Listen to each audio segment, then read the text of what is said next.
ಇನ್ನು ಧರ್ಮಸ್ಥಳದ ಪ್ರಕರಣಕ್ಕೆ ಸಂಬಂಧಪಟ್ಟಂತೆ ಎಸ್ಐಟಿ ಇನ್ವೆಸ್ಟಿಗೇಷನ್ ಚುರುಕಾಗ್ತಾ ಇದ್ದ ಹಾಗೆ ಮತ್ತಷ್ಟು ಕುತೂಹಲವನ್ನು ಕೆರಳಿಸ್ತಾ ಇದೆ ಈ ಪ್ರಕರಣ.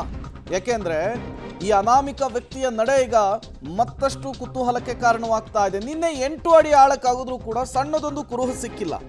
ಹೂತಿರೋ ಜಾಗ ಇದಲ್ಲ ಅದು ಅಂತ ಹೇಳಿ ಈಗ ಮುಸುಕುಧಾರಿ ಹೇಳ್ತಾ ಇದ್ದಾನಂತೆ. ಇವತ್ತು ಸಾಕ್ಷಿ ಸಿಕ್ಕರೆ ಮಾತ್ರ ಮುಂದಿನ ಗುರುತು ಕಾರ್ಯ.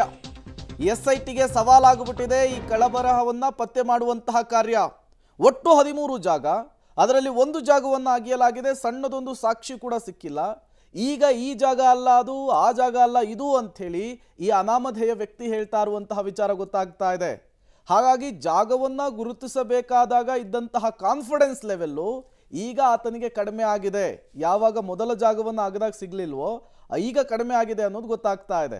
ಹಾಗಾಗಿ ಇವತ್ತು ಮತ್ತೆ ನಡೆಸ್ತಾ ಇರುವಂತಹ ಈ ಶೋಧ ಕಾರ್ಯಾಚರಣೆ ತುಂಬ ಇಂಪಾರ್ಟೆಂಟ್ ಆಗುತ್ತೆ. ಇವತ್ತು ಕೂಡ ಸಣ್ಣದೊಂದು ಕುರುಹು ಸಿಗಲಿಲ್ಲ ಅಂದರೆ ಈ ಪ್ರಕರಣದಲ್ಲಿ ಮತ್ತೇನೆಲ್ಲ ಬೆಳವಣಿಗೆಗಳಾಗುತ್ತೆ, SIT ತನಿಖೆ ಆಗ ಹೇಗೆ ಸಾಗುತ್ತೆ ಅನ್ನೋದು ಕೂಡ ಅಷ್ಟೇ ಮುಖ್ಯವಾಗುವಂಥದ್ದು. ಇವತ್ತು 2ನೇ ದಿನದ ಶೋಧ ಕಾರ್ಯ ಕೆಲವೇ ಕ್ಷಣಗಳಲ್ಲಿ ಆರಂಭ ಆಗುತ್ತೆ. ಹಾಗಾದರೆ ಸ್ಥಳವನ್ನು ಗುರುತಿಸುವಲ್ಲಿ ಗೊಂದಲಕ್ಕೊಳಗಾದ್ರ ದೂರುದಾರ ಅಂತಕ್ಕಂಥ ಪ್ರಶ್ನೆ. ಸಾಮಾನ್ಯವಾಗಿ ಮೊದಲು ಆತ ತೋರಿಸ್ತಕ್ಕಂಥ ಪ್ಲೇಸಸ್ ಯಾವುದು? ಆ್ಯಕ್ಯುರೇಟಾಗಿ ಗೊತ್ತಿರೋ ಜಾಗಕ್ಕೆ ಮೊದಲು ಕರ್ಕೊಂಡು ಹೋಗ್ತಾರೆ. 13 ಜಾಗ ಗುರುತಿಸಿದ್ದಾರೆ. ಈ 13 ಸ್ಥಳಗಳನ್ನು ಮುಸುಕುದಾರಿ ಗುರುತಿಸಿದ ನಂತರ ಈಗ ಹೂತಿಟ್ಟ ಜಾಗದ ಬಗ್ಗೆ ದೂರುದಾರನಿಗೆ ಗೊಂದಲವಾಗ್ತಾ ಇದೆ. ಹೂತಿಟ್ಟ ಜಾಗ ಇದಲ್ಲ ಅಂತ ಹೇಳ್ತಾ ಇದ್ದಾರೆ ಈಗ ಅನಾಮಿಕ. ದಶಕಗಳ ಹಿಂದೆ ಹೂತಿಟ್ಟ ಜಾಗವನ್ನು ಮರೆತಿರೋ ಸಾಧ್ಯತೆಗಳು ಕೂಡ ಇದೆ. ನಾವು ಅದನ್ನು ಡೇ 1ನಿಂದನೂ ಹೇಳ್ತಾ ಇದ್ದೀವಿ. ಸದ್ಯ ಗುರುತಿಸಿರುವ 13 ಜಾಗಗಳು ಮಾತ್ರ ಗಣನೆಗೆ ತಗೊಂಡಿದ್ದಾರೆ. ಇಲ್ಲೇನಾದರೂ ಸಾಕ್ಷಿ ಪುರಾವೆಗಳು ಸಿಕ್ಕಾದರೆ ಮಾತ್ರ ಮುಂದಿನ ಜಾಗಗಳನ್ನು ಗುರುತಿಸುವ ನಿರ್ಧಾರವನ್ನು ಮಾಡ್ತಾರೆ ಹೊರತು ಈ 13 ಕಡೆ ಸಿಗಲಿಲ್ಲ ಅಂತಂದರೆ ಮತ್ತಷ್ಟು ಜಾಗ ಗುರುತಿಸೋದು ಹೆಂಗೆ? ಸೊ ಹಾಗಾಗಿ ಆ ವಿಚಾರದಲ್ಲಿ ಒಂದು ಸ್ಪಷ್ಟನೆ ಈಗ ಸದ್ಯಕ್ಕೆ ಬರೋಕ್ಕಾಗಲ್ಲ ಅವ್ರಿಗೆ.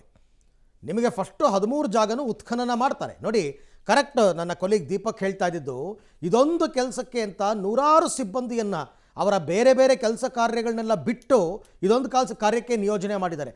ಎಷ್ಟು ದಿನ ಅಂತ ಮಾಡ್ತೀರಾ ಏನೂ ಸಿಗಲಿಲ್ಲ ಅಂತಂದರೆ? ಈ ಬಗ್ಗೆ ಕೂಡ ಮತ್ತಷ್ಟು ಮಾಹಿತಿ ನನ್ನ ಕೊಲೀಗ್ ದೀಪಕ್ ಜೈನ್ ಅವರಿಂದ ಪಡ್ಕೋತೀನಿ. ದೀಪಕ್, ಈಗ ಒಂದೇ ಒಂದು ಸ್ಥಳದಲ್ಲಿ ಏನೂ ಸಿಗಲಿಲ್ಲ ಅನ್ನೋ ಕಾರಣಕ್ಕೋಸ್ಕರ ನಾವು ಬೇರೆ ಎಲ್ಲ ಯೋಚನೆ ಮಾಡ್ತಕ್ಕಂಥ ತಪ್ಪು ಅಂತ ನಂಗೆ ಅನಿಸುತ್ತೆ. ಬಟ್ ಒಂದು ವೇಳೆ ಆತ ನಿಜಕ್ಕೂ ಕನ್ಫ್ಯೂಷನ್ ಆಗಿ ಆತ ತೋರಿಸೋ ಜಾಗದಲ್ಲಿ ಯಾವುದೇ ಕುರುಹುಗಳು ಸಿಗಲಿಲ್ಲ ಅಂತಂದರೆ ಮುಂದೆ ಏನು ಅಂತಕ್ಕಂಥ ಪ್ರಶ್ನೆ. ಖಂಡಿತ. ಯಾಕಂದರೆ ನಿನ್ನೆ ಒಂದೇ ದಿನ 7 ಗಂಟೆಗಳ ಕಾಲ ನಿರಂತರವಾಗಿ ಕೆಲಸವನ್ನು ಮಾಡಿದ್ದಾರೆ.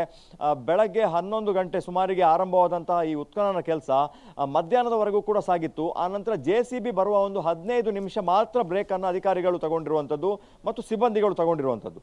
ಆತನಿಗೆ ಕನ್ಫ್ಯೂಷನ್ ಇದೆ ಅನ್ನುವಂಥದ್ದು ಆರಂಭದಲ್ಲೇ ಗೊತ್ತಾಗಿತ್ತು. ಯಾಕಂದರೆ ಆತ ಒಂದು ಪಾಯಿಂಟನ್ನು ಗುರುತಿಸಿದ್ದ, ಅಲ್ಲಿ ಮ್ಯಾನ್ ಪವರ್ ಬಳಸಿಕೊಂಡು ಉತ್ಖನನ ಮಾಡುವಂಥ ಸಂದರ್ಭದಲ್ಲಿ ಆತ ಕೆಲವು ಕನ್ಫ್ಯೂಷನ್ಗೆ ಒಳಗಾಗಿ ಇಲ್ಲ ಅಲ್ಲಿ ಅಲ್ಲಲ್ಲ ಇಲ್ಲಿ ಅನ್ನುವಂಥದ್ದನ್ನು ಆತ ಕೈಯಲ್ಲಿ ತೋರಿಸ್ತಾ ಇದ್ದದನ್ನು, ಅಲ್ಲೆಲ್ಲವೂ ಕೂಡ ಗಿಡ ಗಂಟಿಗಳನ್ನು ಸ್ವಚ್ಛತೆ ಮಾಡಿಕೊಂಡು ಅಲ್ಲೂ ಕೂಡ ಉತ್ಖನನ ಮಾಡುವಂಥ ಕೆಲಸ ಆಗಿರೋದ್ರಿಂದಲೇ 1ನೇ ಪಾಯಿಂಟ್ನಲ್ಲೇ ಸಂಜೆ 6:30ವರೆಗೂ ಕೂಡ ಆಗಿದೆ. ಅಂದರೆ ಸುಮಾರು 7-7:30 ಗಂಟೆಗಳ ಕಾಲ ಕೆಲಸ ಮಾಡಿದ್ದಾರೆ. ಅಲ್ಲೂ ಕೂಡ ಯಾವುದೇ ದಾಖಲೆಗಳು ಸಿಕ್ಕಿಲ್ಲ. ಆದರೆ ಇನ್ನುಳಿದಂತಹ 2-3 ಕಡೆಗಳಲ್ಲೂ ಕೂಡ ಬಹಳ ಮಹತ್ವದ ಒಂದು ದಾಖಲೆ ಸಿಗಬಹುದು ಅನ್ನುವಂಥ ಒಂದು ಎಲ್ಲರಿಗೂ ಕೂಡ ಒಂದು ಇರುವಂಥದ್ದು. ಯಾಕಂದರೆ ಈ ಥರದ 13 ಸ್ಥಳಗಳಲ್ಲಿ ಒಂದು ಜಾಗದಲ್ಲಿ ಸಿಕ್ಕಿಲ್ಲ ಅಂದರೆ ಉಳಿದ ಎಲ್ಲೂ ಸಿಗೋದಿಲ್ಲ ಅನ್ನುವಂಥದ್ದಲ್ಲ. ಆತ ಬಹಳ ಕಾನ್ಫಿಡೆಂಟ್ ಆಗಿ 13 ಜಾಗಗಳನ್ನು ಗುರುತಿಸಿದ್ದಾನೆ ಮತ್ತು 10ಕ್ಕಿಂತ ಹೆಚ್ಚು ಜಾಗಗಳು ಇದೆ ಅನ್ನುವಂಥ ಮಾಹಿತಿ ಇದೆ. ಆದರೆ ಆ ಪ್ರೊಸೀಜರ್ ಮಾಡಲಿಕ್ಕೆ, ಮಹಾಜರ್ ಮಾಡಲಿಕ್ಕೆ SIT ತಂಡ ಮುಂದಾಗಲಿಲ್ಲ.